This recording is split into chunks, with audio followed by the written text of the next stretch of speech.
with 15 seconds until airtime. Mark, 15 seconds until airtime.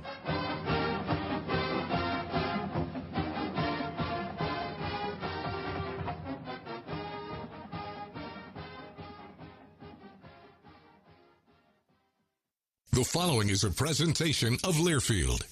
Welcome to Duck Insider. Our whole athletic department, there's a level of expectations of success. Throw, catch, touchdown, Oregon. He can run and slam. He's back out for a three. Left wing is good. Deep to right field at the warning track. See ya. Really excited that we get to rep our Ducks and hopefully come back to Eugene with some championships. At the buzzer.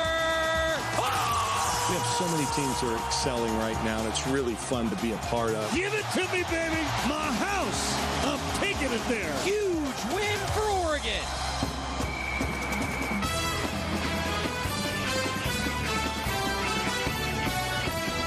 This is Duck Insider on the Oregon Sports Network from Learfield, presented by On Point Community Credit Union. Better banking, local solutions. Live from the Country Financial Studio, here's Joey Mack. Breaking down the spring game. We've got a ton of interviews for you. Oregon actually on the practice field this morning as well. The Ducks went through their final practice. That's right. Final practice of the spring was not the spring game. It was Duck Day for the 14th practice on the Oregon football practice calendar. Ducks actually did practice today. Kenny Dillingham, Tosh Lupoy, they met with the media. The two coordinators did today. We'll have those interviews for you, along with all of our interviews over the course of the show and really throughout the week. There's no way that we're going to get to all of our post-game interviews and interviews that I did on the sideline during the game on one show. We're going to try, but it's not going to work. There's just too many minutes of content for you. So we've got all that coming. But I do want to start with the weekend that was and just say shout out to the fans. An estimated 42,000 people for a spring game at Autzen Stadium. Well done, fans. That was awesome. It was a great weekend. I think that everybody would agree it was a great environment. And you know what is really special? Food for Lane County reported 33,600 pounds of food were donated, over $1,200 in donations online, and some cash that as of the last report is still being counted. Thank you, fans. Well done. Well done. That's really cool. Really, really cool. Some big takeaways from the game. We'll talk with Dan Lanning. We've got Ty Thompson, Bo Nix, Jay Butterfield, Alex Forsythe, Seven McGee, Dante Thornton, Sean Dollars, Noah Whittington, Eric Armstead, Thomas Graham, Lamar Winston, Jeff Mail, Jalen Red, Ugo Amadi, and then Kenny Dillingham and Tosh Lupoy, in addition to Mark Wazakowski breaking down Oregon baseball's weekend that started out pretty darn good, ended up not going so well. We'll talk about it. We also had some awesome events for Oregon track and field, and I mean awesome events for Oregon track and field. The Ducks put together a great weekend at the Oregon Relays. We will break it all down for you coming up over the course of the show today. Duck softball as well, and men's golf, good luck in the Pac-12 championships. They're underway as we speak here during the 1 o'clock hour. The spring game started out with a big strike to Seven McGee, and I'll tell you, it was awesome to have some of the honorary coaches back. Rich Brooks did the coin toss, everybody, on Rich Brooks Field. That's some Inception type stuff. You know, when you've got Rich Brooks and he's on Rich Brooks Field, that was so cool to see. The Ducks, though, yellow squad got out to a 14-0 lead.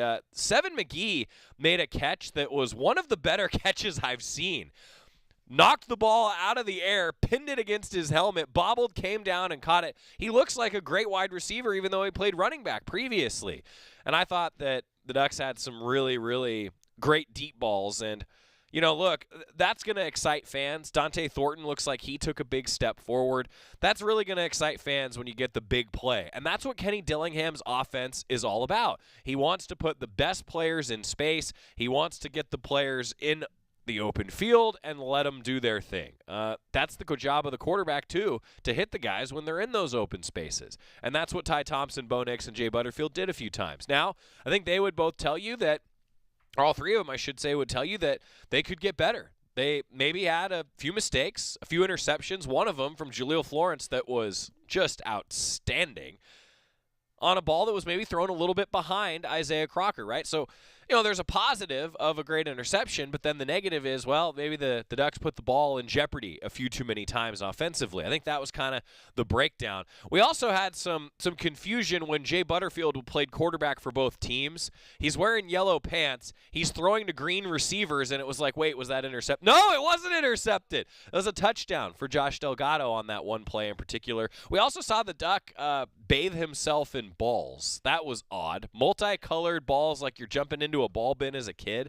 Boy, that was really something to see. And by the way, I know a lot of fans were wondering about this. The Harley had a tough time starting. That was why the Duck didn't come out on the Harley. So that we had to adjust. Had to make some adjustments heading into the game. But in any case, the Duck really did enjoy himself, had a blow-up chair and his own little ball pit in the corner. I'm not sure how much of the game the Duck actually watched, but it is what it is. I thought Noah Whittington, on his one great big play, looked the part and then got in between tackles, did some good things. For the most part, Oregon got out of the spring game without any injuries, and that's usually what you want to see. The Ducks, ultimately, the yellow team won. Triquez Bridges made an awesome interception as a safety and took it all the way to the end zone and scored. Dante Thornton had a nice catch to make it 31-21, and it was ultimately the decisive score. Cam Lewis did hit a field goal, and, as we go through some of the stats now for you, there's some good ones to think about. So the final numbers. Sean Dollars had 9 carries, 47 yards, a long of 16 for the yellow squad. On the green side, Noah Whittington, 11 carries for 84 yards, a long of 45, a touchdown. Looked the part. Ducks, precautionary. That's why you didn't see Byron Cardwell out there. So Sean Dollars and Noah Whittington kind of carried the load, if you will. Now, passing numbers.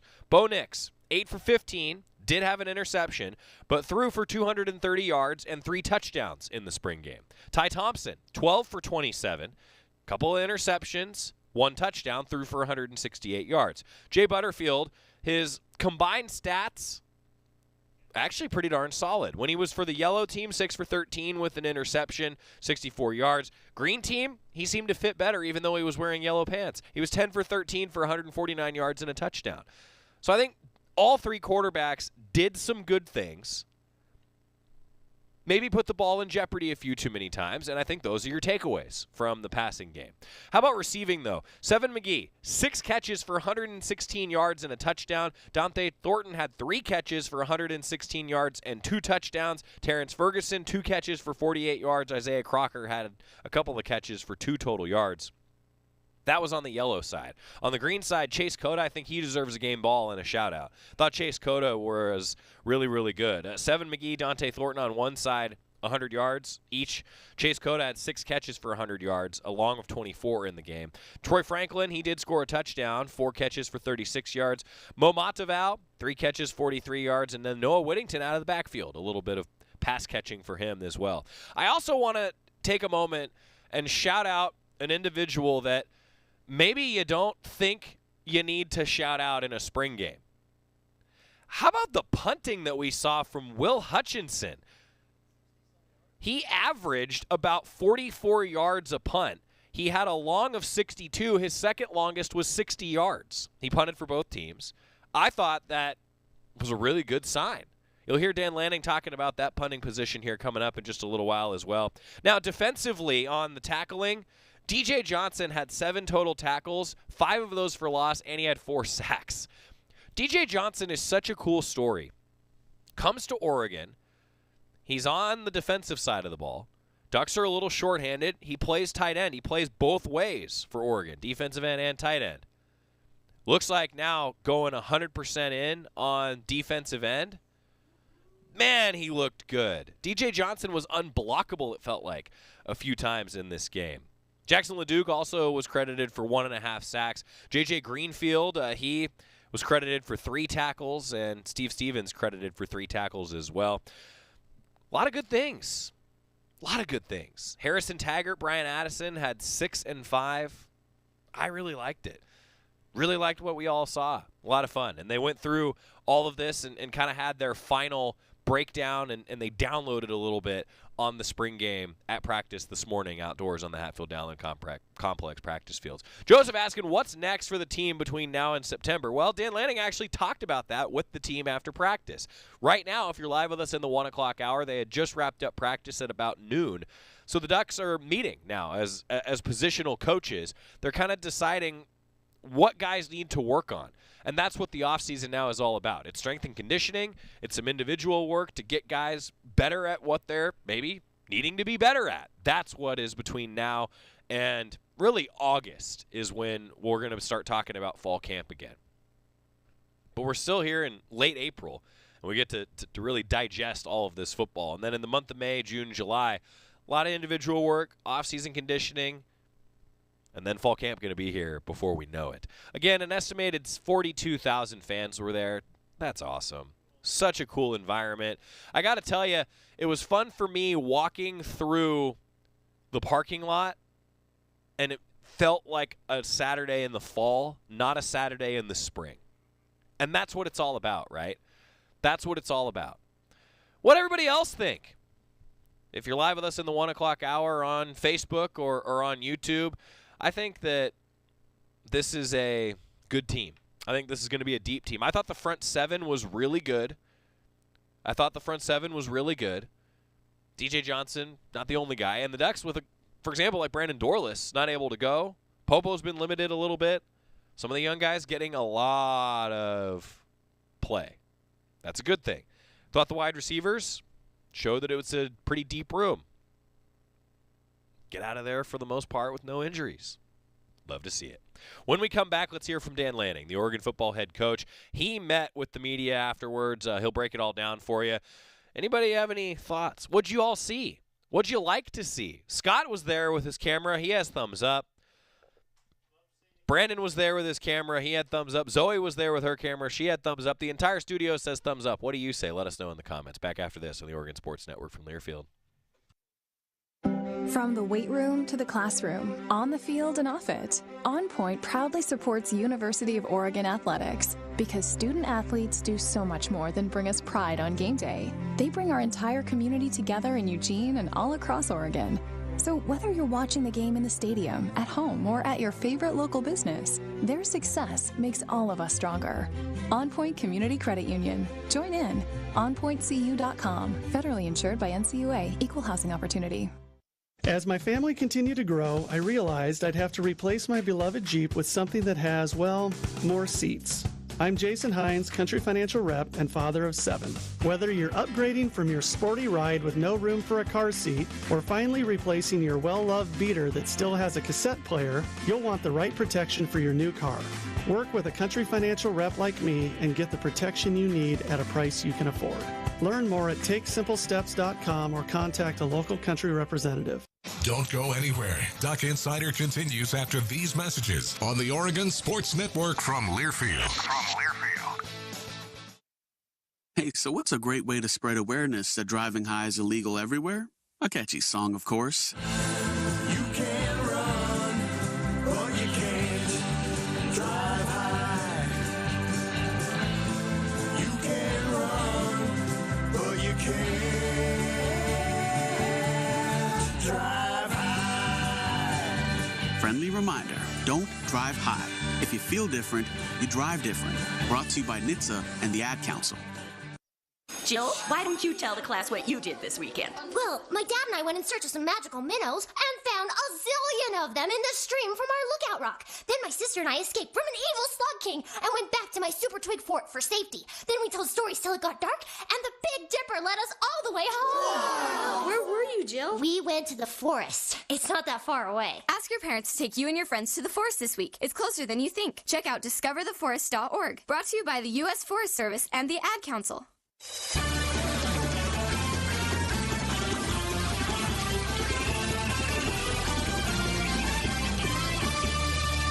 Talking spring game on Duck Insider, presented by On Point Community Credit Union. Joey Mack in the Country Financial Studio. We'll be unpacking the spring game over the course of the week. Tobias asking a really good question. Now, this year's team appears we have a load of guys who want and deserve the rock. Is it too soon to know what kind of character this team is shaping up to have under Coach Lanning? To answer that first question, no. I don't think that it's too early. I think that we already do have an idea. They're all about growth mindset. That means they're not necessarily comparing themselves to other people. That means they just want the best out of each individual guy. They want to be competitive. They want to be aggressive. That's the culture, I think, that he's building right now. At some point, there's only so much to go around, Tobias says. How will the team handle that reality? To be honest with you, I don't think that's a new problem. I think that the transfer portal has led to that problem being discussed more often because it is easier maybe to go somewhere else and play somewhere else than it ever has been before. I think that has always been a thing, and you got to get guys that want that competition. And maybe the best example I can give is some of the young guys on the defensive line, some of the young guys that have been in the secondary, the young guys that are pass catchers, young guys in the backfield. I mean, all the young guys that we've talked about that are taking that step forward, sometimes that's because they were on the twos. They were with the twos, working with the twos for a year.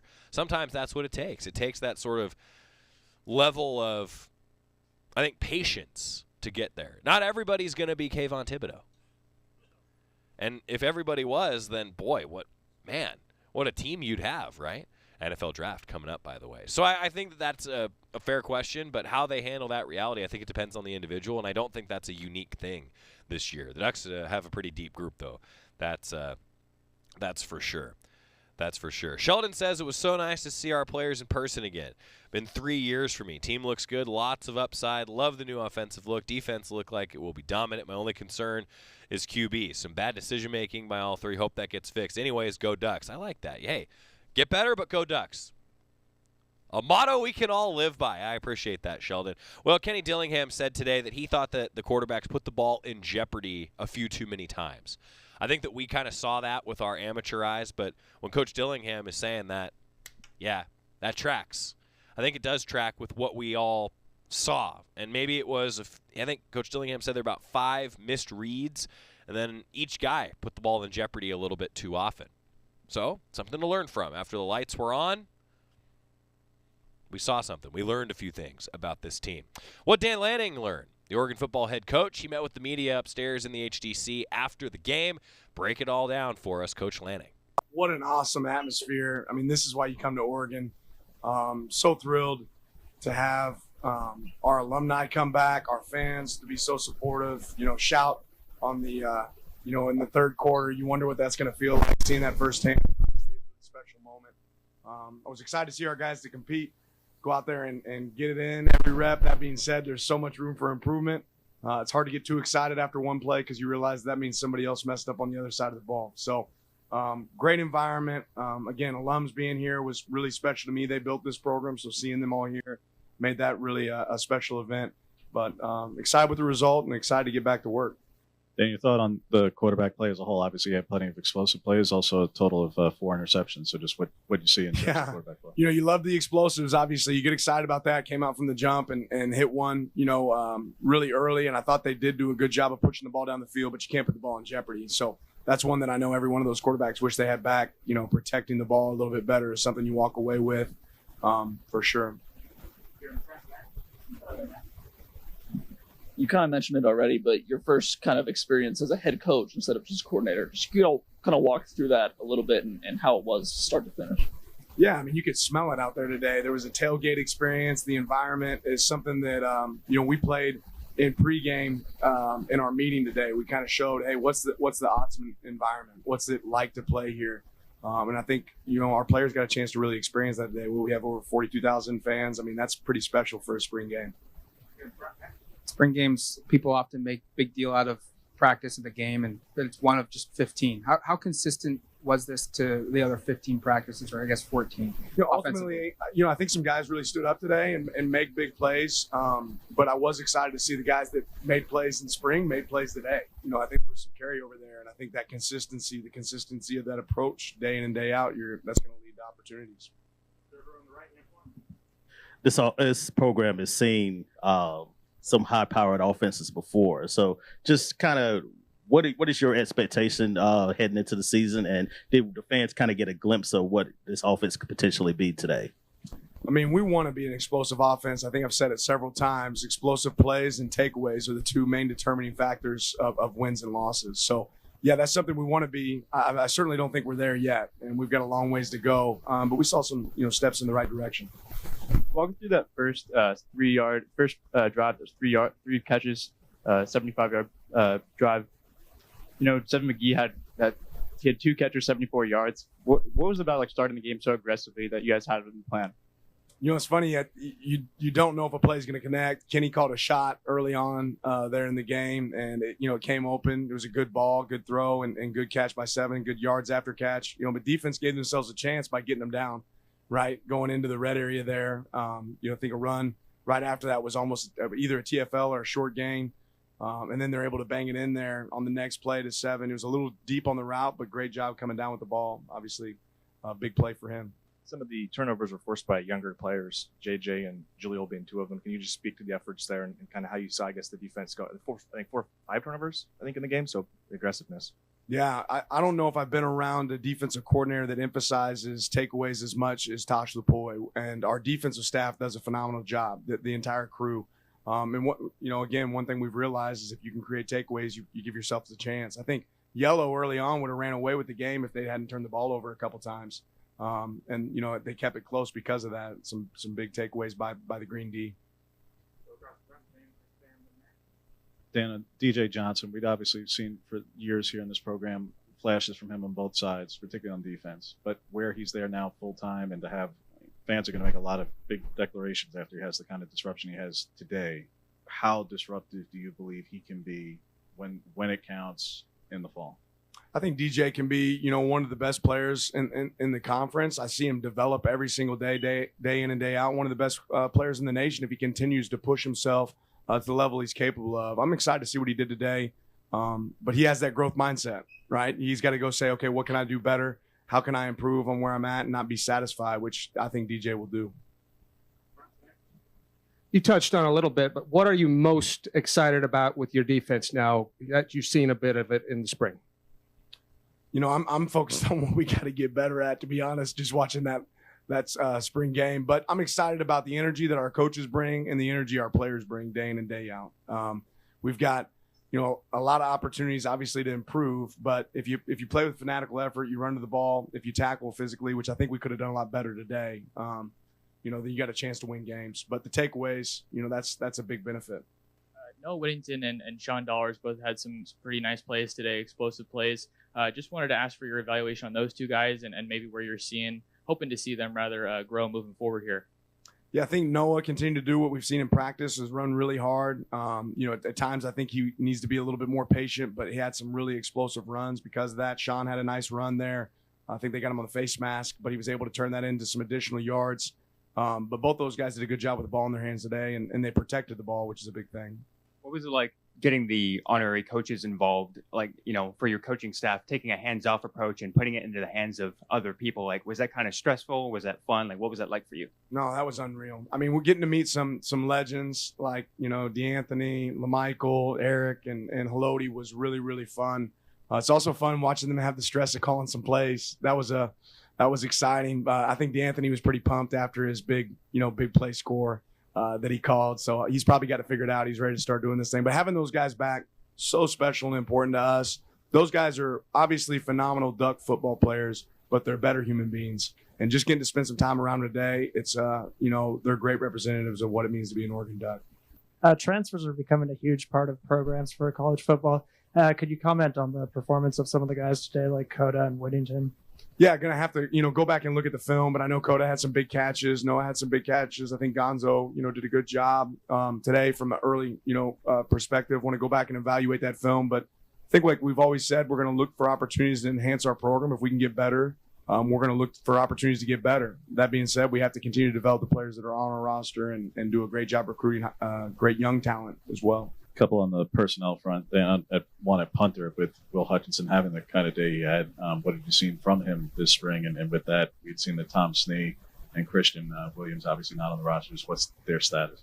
Yeah, they're both away from the program right now. Excited for they're taking care of some issues for themselves, but I'm excited about what Will did today. I know he's had some off and on days there from standpoint, operating as the punter and doing a good job there. But he had some big kicks today. Obviously, it was good to see. The players kind of referenced this in interviews that the coaches stressed they want to have practice tougher than the actual game. So just talk about how this offense and also going up against this defense can also help you prepare for what's to come in the fall.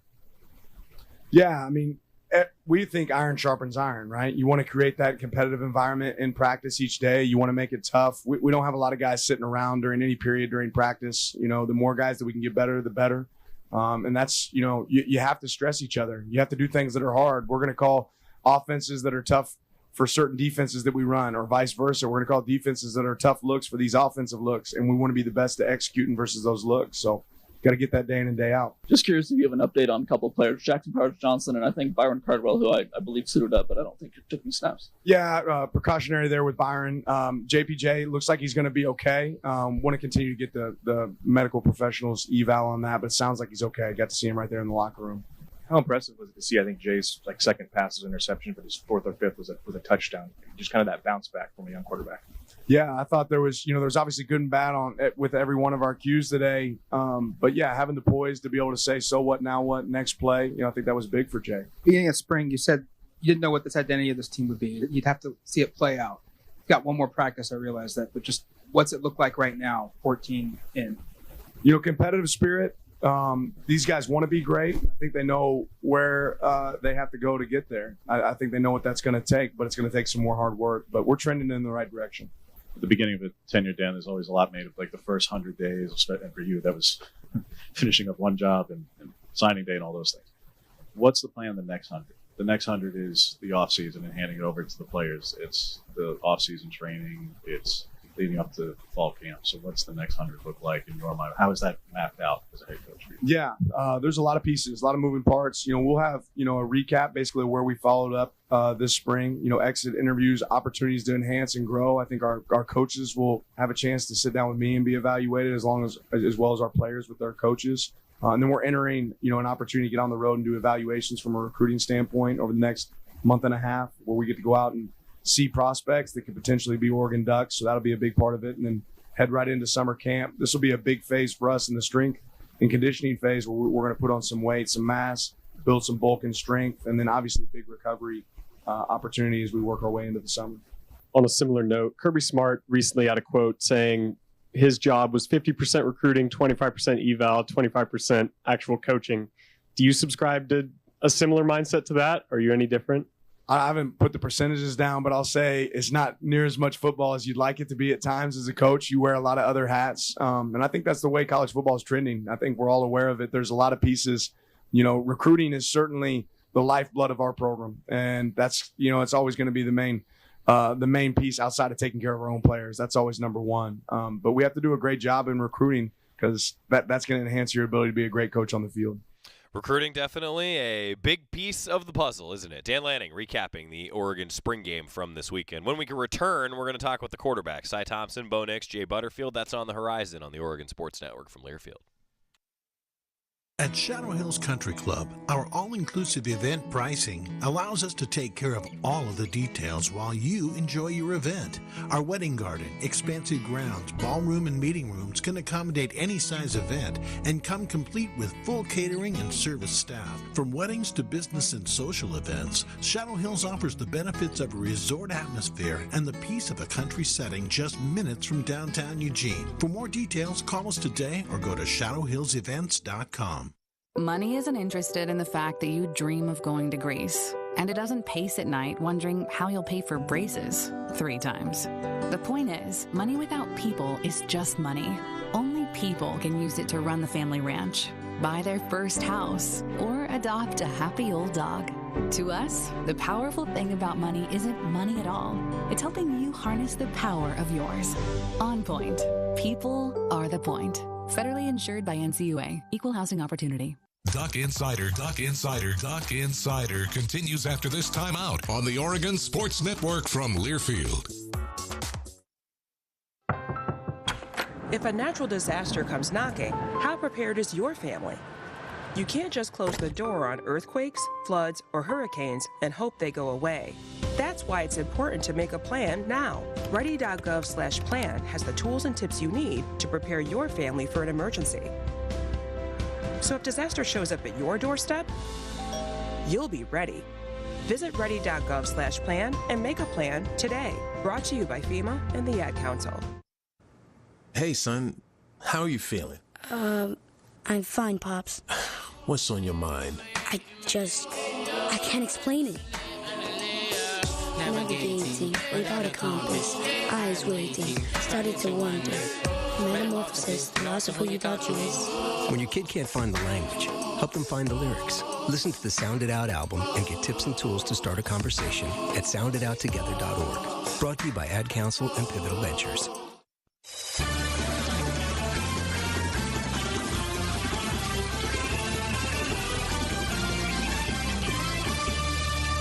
Back inside the Country Financial Studio, Duck Insider presented by On Point Community Credit Union. Let's begin our run of the quarterbacks, shall we? Ty Thompson, Bo Nix, Jay Butterfield, they all met with the media. Let's begin with Ty Thompson. He went 12 for 27, couple of interceptions, 168 yards through the air, and a touchdown. Also, officially had a net of -5 rushing yards. That's kind of what happened. Did you want to get out today, and do you feel like you got out of it what you needed to? Of course. I mean, everything like this, like a day like today, is a game-like situation. It's nothing but experience building. I mean, like putting yourself in the game situation, getting yourself ready for Saturdays. There's nothing like it. I mean, what I want to get out of today, game speed, game time situations, game time decision making, and I feel like I got a good idea of where I need to improve and what I did well today. What do you feel like this offense does to get guys in space? Just its effectiveness of doing that. Yeah, I mean, I think we got a lot of playmakers like you see on the field, whether they're big or small, and we make sure we get them the ball in space, give them the opportunity to run by people if they have to, and I feel like we do a good job, stretching the field and giving them a chance to put the ball in their hands and make a play. What can you guys do to clean up some of the turnovers out there today? Yeah, I mean, that starts with the quarterback, obviously. Decision making and accuracy, owning the ball is a very high thing on our priority list. So that's always got to be number one priority. Other than that, I mean, ball security as a running back, I don't think I had any fumbles. Crossing on contact, stuff like that. In terms of kind of decision making, given the context of the scrimmage, how would you grade yourself today?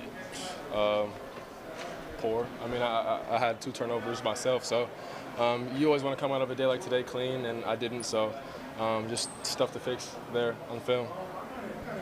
Where do you feel like you made progress over the last month in spring practice time? Yeah, I feel like I grew as a quarterback overall. I mean, learning this offense has kind of been a growing step for me. I mean, individually learning things, I feel like reading people and players as well as coverage at the same time. I mean, putting the ball in the best playmaker's hands in the best situation, and knowing situational downs and where we want to go with the ball, stuff like that. I know there's still a practice on Monday, but realistically, what's the plan for the next 100 days off season? You got Manning Academy. You're going to go and work out with quarterback coaches. What's the plan? Continue to improve. Take my coaching. Get my medicine from the doctor, and make sure I'm the best. Ty Thompson when it comes. Spring game 1, fall. Will you be going to any other camps or clinics this summer other than Manning? I'm not sure at this point. So. What are your impressions of Coach Lanning now that you've gone through a spring with him? Yeah, he's a great coach. He loves his players. He wants the best for us. I got nothing but good things to say about him. He's a great guy. I mean, he's a great leader. He makes everyone want to run through a wall for him. I mean, I love how he coaches us. I mean, the way he loves us and wants the best out of us is just one of a kind. How was the overall kind of spring game event for you? It seems like they made it a conscious effort to make it kind of a big deal this year with a bunch of fans and fanfare and all that stuff. So what was that like for you? Yes, sir. It was really fun. I mean, having the whole Autzen packed out, that was the first time I've had a spring game with fans. Last year we didn't have that. And now we got like a whole deal going on downstairs, like a bunch of people here, concerts and food trucks and all that. It's a lot of fun. I mean, it's fun for the crews, fun for the players, fun for the families, so it's a whole lot of fun.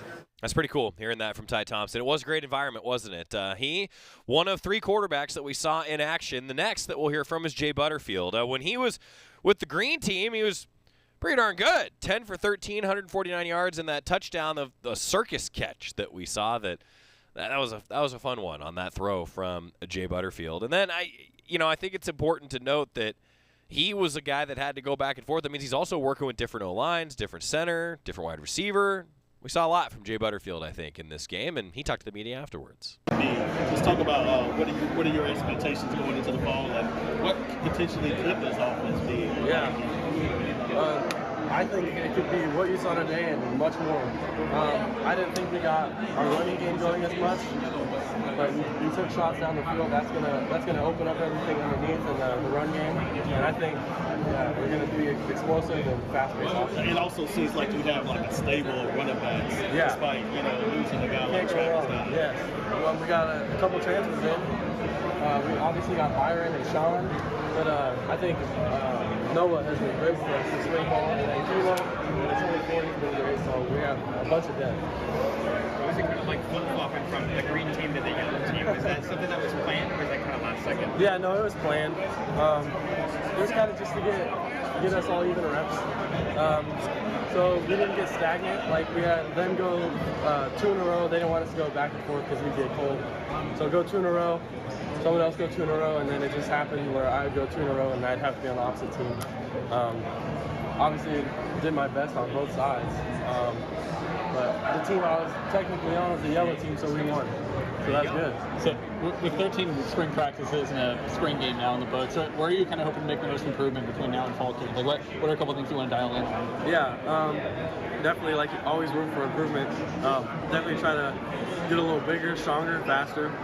I feel like I trust myself enough to make all the throws, so obviously we want to get that timing down with the receivers, but my biggest thing is moving my feet in the pocket and just getting a little more stronger and faster. All these receivers are talking about all the weight goals they're trying to hit. Do you have a spot you're trying to get to? I wouldn't necessarily say a weight goal. I'm fine where I'm at. I'm at around 220-ish. Maybe gain a couple more pounds of muscle. Not the biggest dude out there, but I'm just trying to get bigger and faster. What's the plan the next 100 days, Jay? I can hear you. What's the plan the next 100 days? Like, all right, there's practice Monday, but after that, between now and fall camp, you guys get back. Are you planning to work with quarterback coaches, individual coaches? What's your offseason? I would probably no one outside of this organization. Like, we're here. We have the same goal. Go out there with our receivers, our coaching staff, and do what we do. Get our timing down. Receivers get all the routes and route depth down, all that stuff. So come season time, it's just like we know it like the back of our hand, and it's nothing new. You could hear it was a party in there post-game, huh? That's Jay Butterfield meeting with the media. They had a bunch of player guests, families, big buffet downstairs. It was an awesome deal post-game, just seeing everybody happy, enjoying the day. That's what it's supposed to be about. The spring game is an evaluation day, absolutely, but this is a fan and family event, and that's what I love. The Ducks really embrace that. When we come back, we're going to hear from Bo Nix, the Oregon quarterback, who might have had the best throw of the day. Maybe. But they all had some pretty, I don't know. What's the quarterback depth going to look like? We'll find out in the fall. We'll hear from Bo Nix next on the Oregon Sports Network from Learfield. Dear gas prices, Toyota is the #1 retail brand for electrified vehicles for 22 years. That says it all. Toyota hybrids. Find yours at toyota.com. Toyota, let's go places. Based on manufacturer estimate CY 2000 through 2021 sales. As my family continued to grow, I realized I'd have to replace my beloved Jeep with something that has, well, more seats. I'm Jason Hines, Country Financial Rep and father of 7. Whether you're upgrading from your sporty ride with no room for a car seat or finally replacing your well-loved beater that still has a cassette player, you'll want the right protection for your new car. Work with a Country Financial Rep like me and get the protection you need at a price you can afford. Learn more at TakeSimpleSteps.com or contact a local Country representative. Dear gas prices, Toyota is the #1 retail brand for electrified vehicles for 22 years. That says it all. Toyota hybrids. Find yours at toyota.com. Toyota, let's go places. Based on manufacturer estimate CY 2000 through 2021 sales. Duck Insider, your home for the latest news on Oregon athletics on the Oregon Sports Network from Learfield. Hey, Dad, how do airplanes fly? What's in this box? Is this tree good for climbing? How are babies made? What does this thing do? Kids are curious about everything, including guns. Talking to them about gun safety in your home is a good first step, but you can do more. Always keep your guns locked, unloaded, and stored separately from ammunition. Safe gun storage saves lives. Learn how to make your home safer at endfamilyfire.org. That's endfamilyfire.org. Brought to you by End Family Fire, Brady, and the Ad Council. Adopt US Kids presents What to Expect When You're Expecting a Teenager. Learning the lingo. Jelly. Jelly adjective. Jelly is a shorter, better way to say jealous. As in, Chloe, I am like so jelly of your unicorn phone case. You don't have to speak teen to be a perfect parent. Thousands of teens in foster care will love you just the same. Visit adoptuskids.org. Brought to you by the U.S. Department of Health and Human Services, Adopt US Kids, and the Ad Council.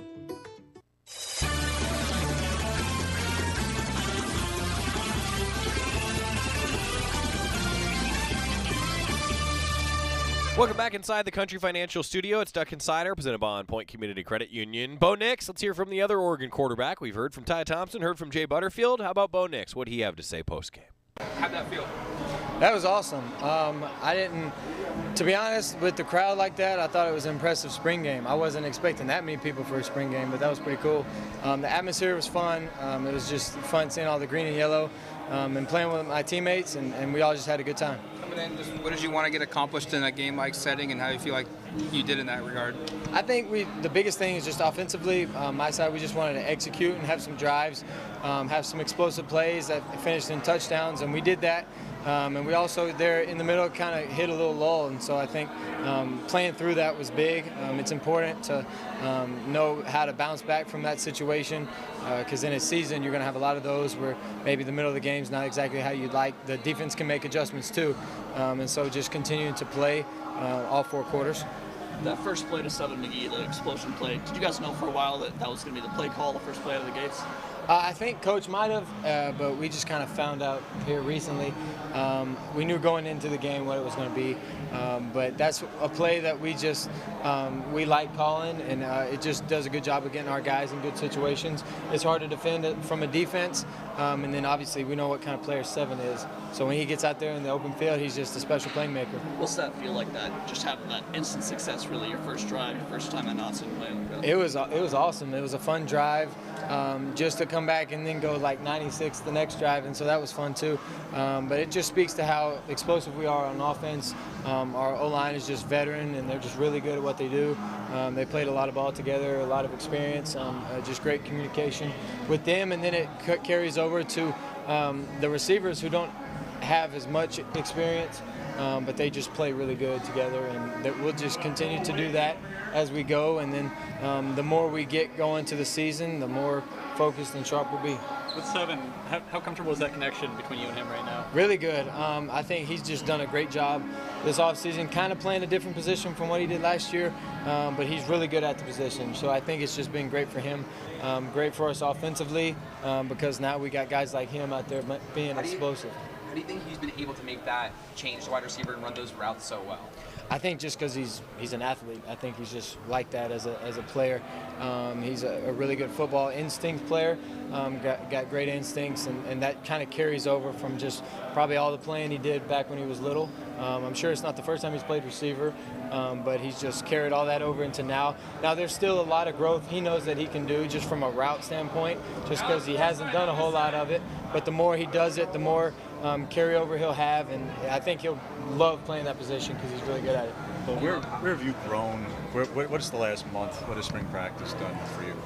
It's just huge. I think being around the guys and learning how they play, and just being experienced and going against the defense more and more.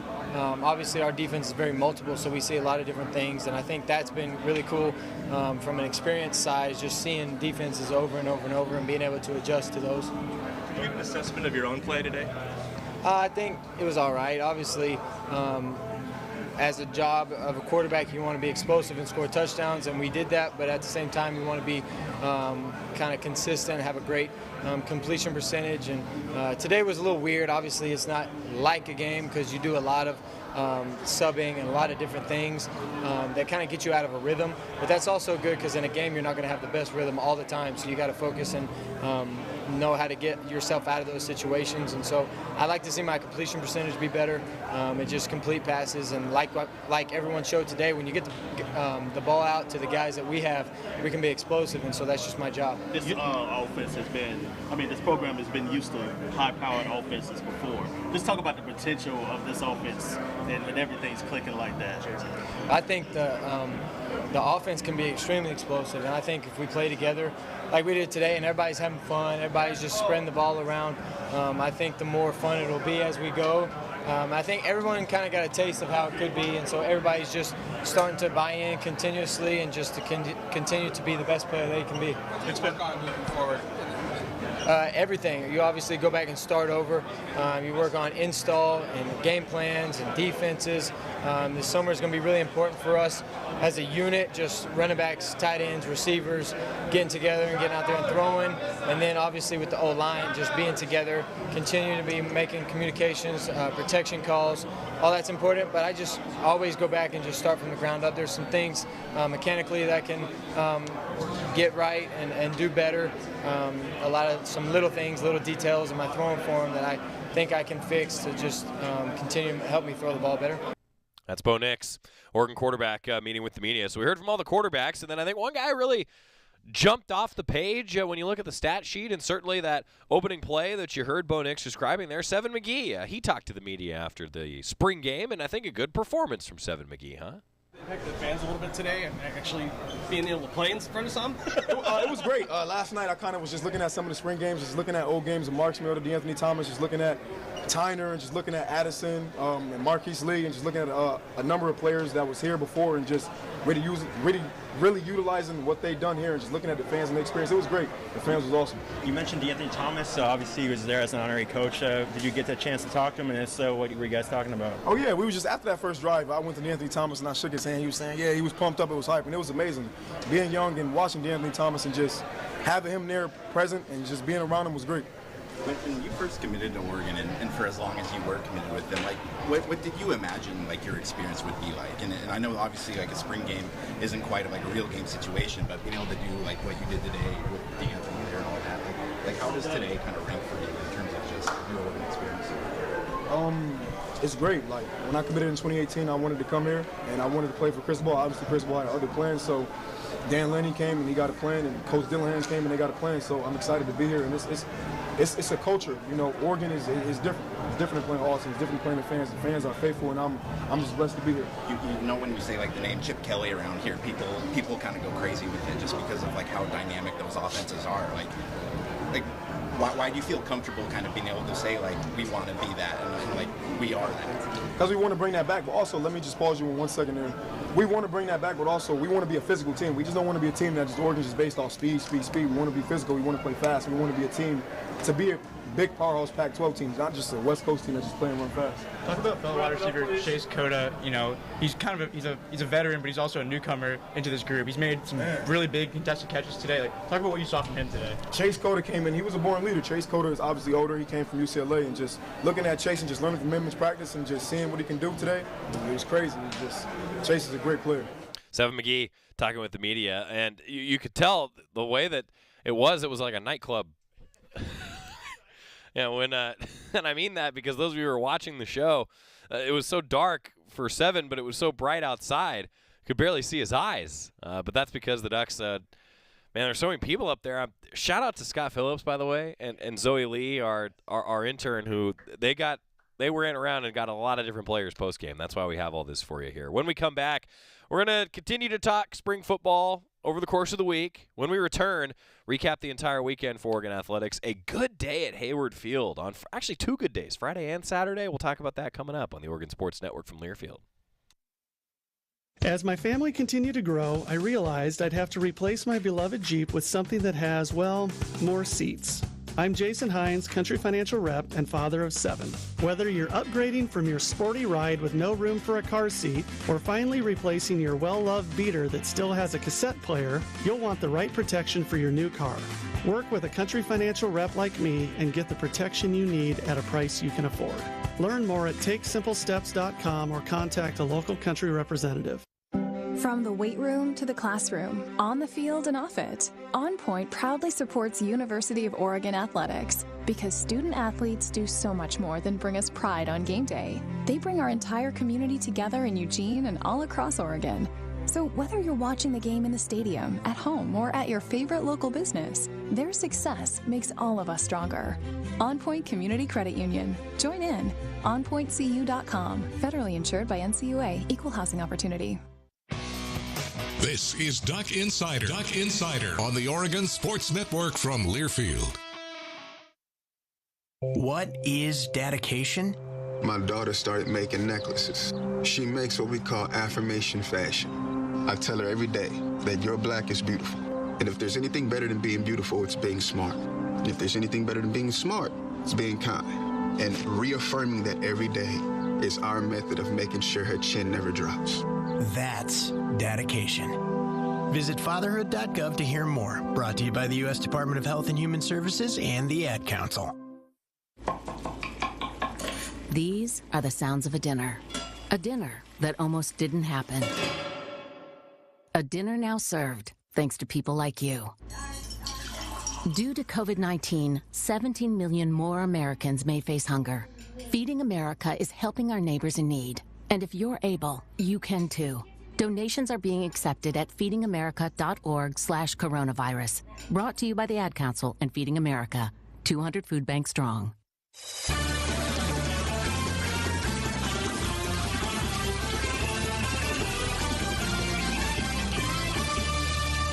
Back on Duck Insider, presented by On Point Community Credit Union. Joey Mack here with you inside the Country Financial Studio. Oregon football, we've got a lot more to talk about throughout the week, so more interviews to come, I promise. Oregon baseball, I do want to recap the weekend for you as part of our Cafe Yum 2-minute drill.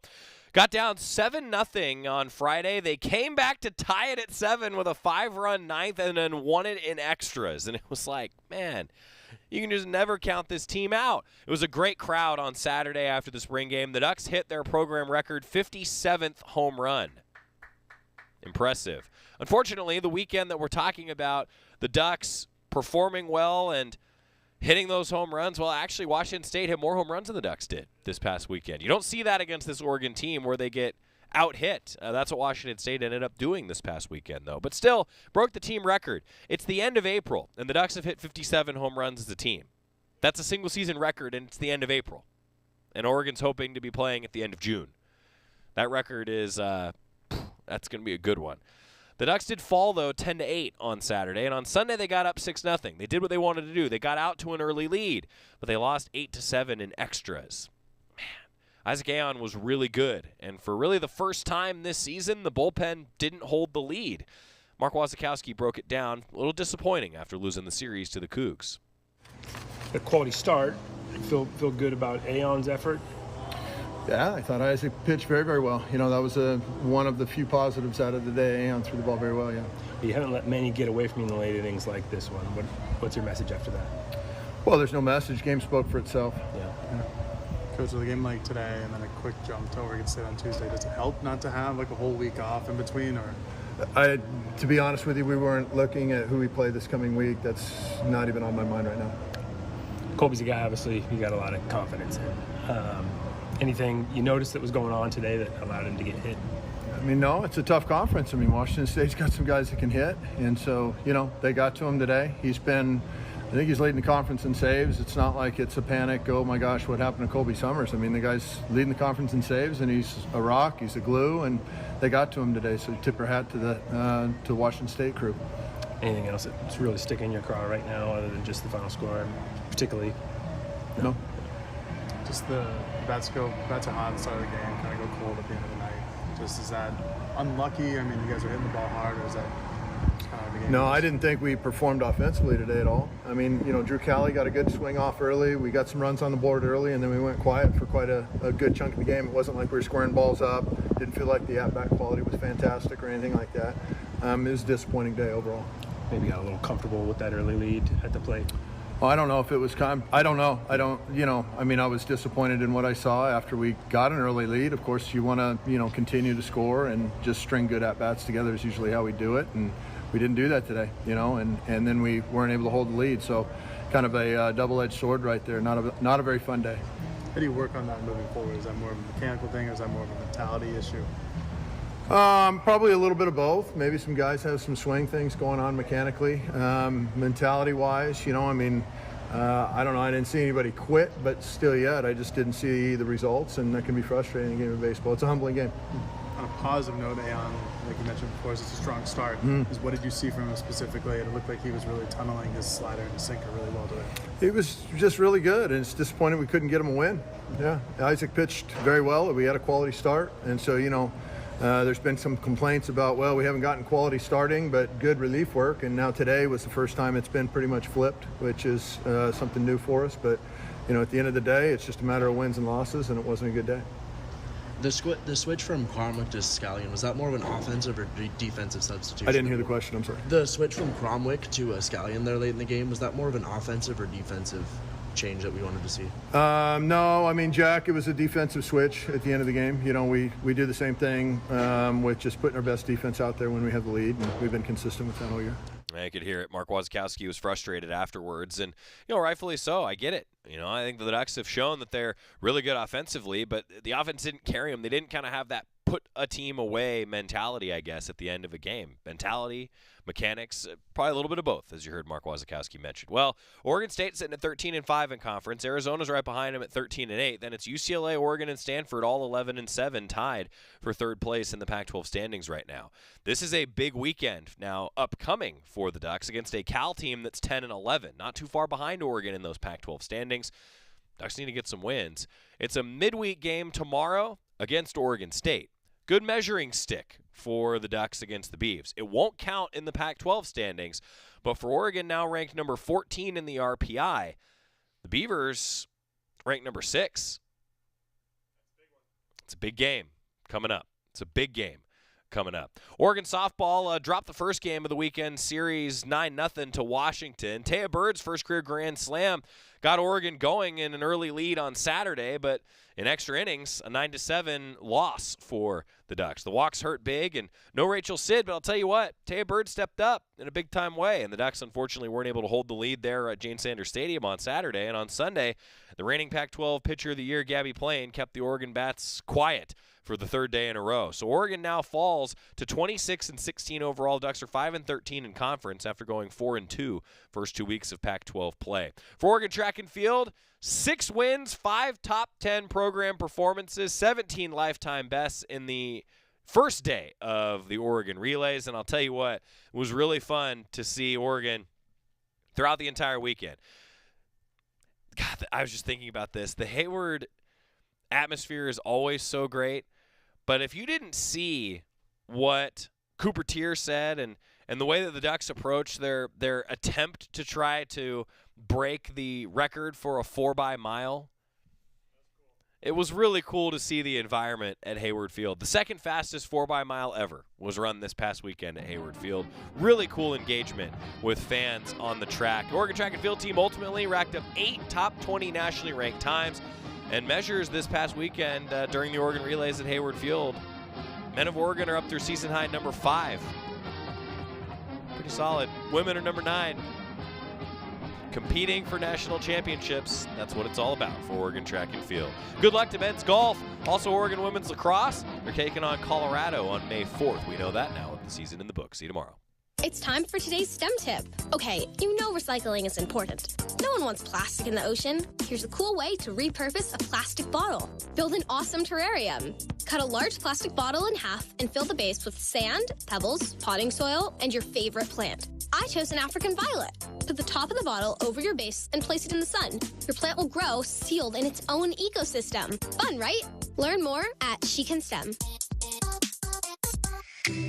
A message from the Ad Council. Neil Armstrong